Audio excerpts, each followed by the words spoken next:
Les relations des autorités, des mairies, des impôts avec le public dans notre pays ont atteint un degré d'hypocrisie et de grossièreté qui mérite quand même un recadrage vigoureux, je veux dire brutal, à peu près dans tous les domaines.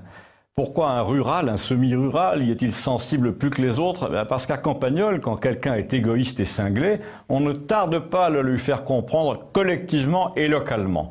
Tandis que dans les grandes villes, les administrations anonymes, auprès desquelles les campagnards sont amenés assez souvent à faire des démarches, eh bien ce qui règne, c'est la contradiction de plus en plus violente entre le « nous sommes à votre écoute, appuyez sur la touche étoile » et la vérité qui est plutôt « je m'en fous complètement, de toute façon vous serez déconnecté dans 3 minutes ».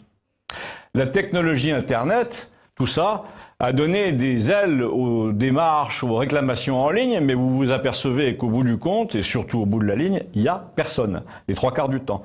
Ainsi, la mairie de Paris a-t-elle lancé un service nommé Paris Connect, à l'anglaise évidemment, avec un petit pavé où on peut écrire une réclamation ou une suggestion sous le titre « Je discute avec ma ville ».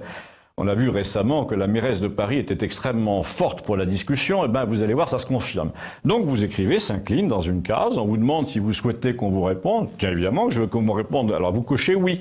Et évidemment, personne ne vous répond jamais.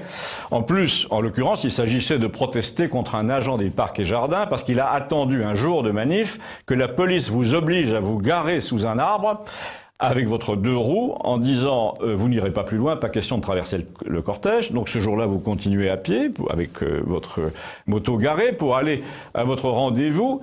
Eh bien, les agents des parcs et jardins, juste derrière, attendent que le cortège soit passé. Ils vous verbalisent parce que votre 2 roues est garée au pied d'un arbre. Dans ce cas, non seulement la mairie ne répond pas, mais elle vous fait convoquer par un juge de proximité 6 mois plus tard. Un juge de proximité dans le 11e arrondissement alors que vous habitez en province. Sauf si vous payez tout de suite, évidemment, sans discuter.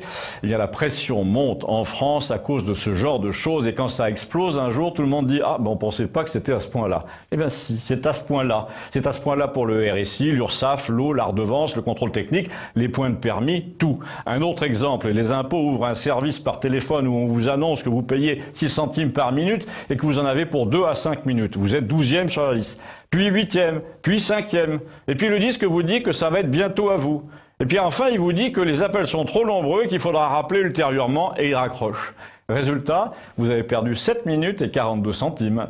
Mais surtout, vous avez perdu la confiance dans le système. Et ces choses-là, en France, sont innombrables. C'est leur nombre qui devient dangereux. À la fin, le ruisselet de la colère individuelle devient un fleuve et c'est l'inondation. Et encore, le jour de l'inondation, personne ne vous dira qu'il y avait trop d'eau. Non, non, le gouvernement prétendra que les digues n'étaient pas assez hautes. Eh bien, dites-moi si vous sentez que l'eau monte. Merci.